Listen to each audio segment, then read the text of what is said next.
এই চুনোপুটি মালগুলোকে আর কোথাও আমি জানি না, কিন্তু ব্যারাকপুরে মাটিতে এই চোর চোট্টাদেরকে একটা শুধু এই বীজপুরে শুধু একটা ছেলে, তাকে শুধু মাঠে নামিয়ে দিন।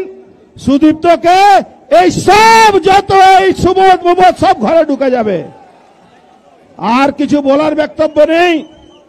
দল শৃঙ্খলাবদ্ধ ছিল। আপনি প্রশাসনকে আমি বলে দিচ্ছি, আপনারা এটা ভাববেন না কি আপনারা যা করবেন। শিলদাকে নিয়ে আসো তো, শিলদাকে নিয়ে আসো। আপনারা যা ভাববেন সেটাই হয়ে যাবে। এই মূর্খের স্বর্গে বাস করবেন না। তাই বলছি, আগামী দিন লড়াই জন্য প্রস্তুত থাকতে হবে।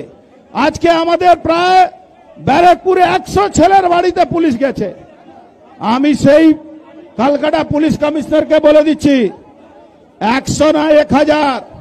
ব্যারাকপুরকে আপনি ভালো করে চিনেন, আপনার থেকে ভালো কেউ চিনে না।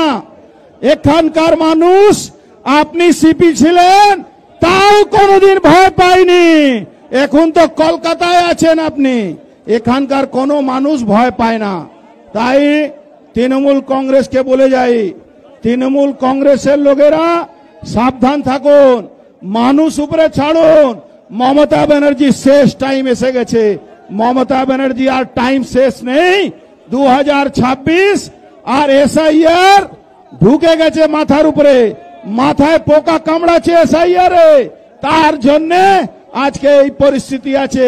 গুন্ডা আর পুলিশদেরকে লেলিয়ে দিচ্ছেন আর স্লোগান করাচ্ছেন।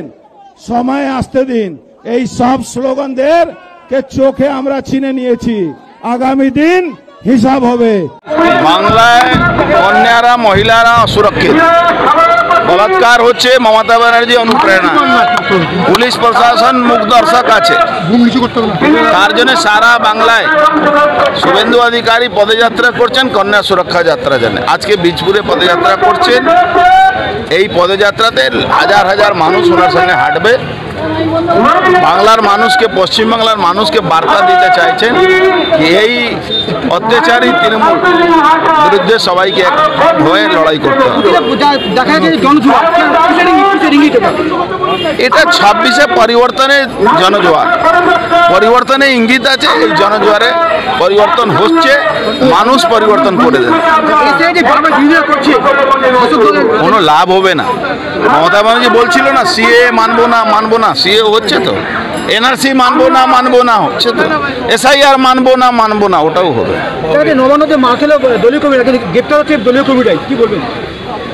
তৃণমূল দলটাই নেই, তৃণমূল একটা জোকারদের দল। ওই তাসে 52টা পতির পরে 3টে জোকার থাকে, ওই 3টে জোকারই রয়ে গেছে, পত্তিটাও শেষ হয়ে গেছে। মুখ্য সচিব বা রিজাইন দিয়ে আসবে বা অ্যাকশন নেবে, দুটোর মধ্যে একটাই হবে। বললাম তো, মুখ্য সচিব বা রিজাইন দিয়ে আসবে, আর নালে যাকে সাসপেন্ড এফআইআর করতে বলেছে তাকে সাসপেন্ড এফআইআর করবে।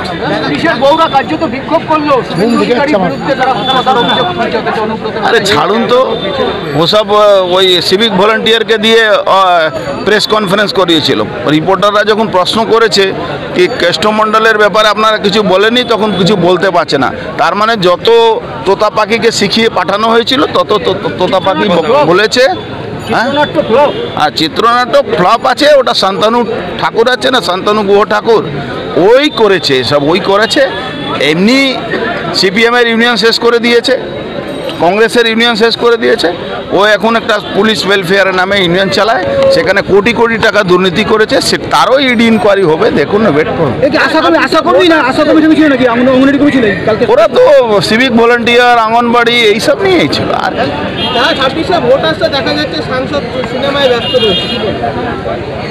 ওর প্রথম আর শেষ আছে, ওর আর কি আছে। 26-এ পরেও নিজে দেখবেন রিজাইন দিয়ে পালিয়ে গেছে। ঘাটাল প্ল্যানিং মমতা ব্যানার্জি মানে ওই 6 ফুট থেকে 5 ফুট থেকে 2 ফুট হয়ে গেলেও ঘাটাল মাস্টার প্ল্যান কোনোদিন সাকসেস মমতা হয়নি। থেকে মুখ্যমন্ত্রী নির্দেশ দিয়েছেন এসএসসিতে যারা চাকরি হারিয়েছে তাদের আবার চাকরিতে বল। আরে উনি সবাইকে চাকরি দেবেন, আজ পর্যন্ত কাউকে দিলেন না, সব চাকরি খেয়ে নিয়েছেন পয়সা নিয়ে। তো উনি এমনি মিথ্যা কথা বলেন, এইসব করে কোনো লাভ হবে না। তাহলে দেব আজকে নোয়েট দিয়ে এসেছিল ঘাটাল প্ল্যান নিয়ে প্রশ্ন করে তিনি মুখ এড়িয়ে নিয়েছেন। ও কে বলবে, ওর বলার কিছু আছে? ও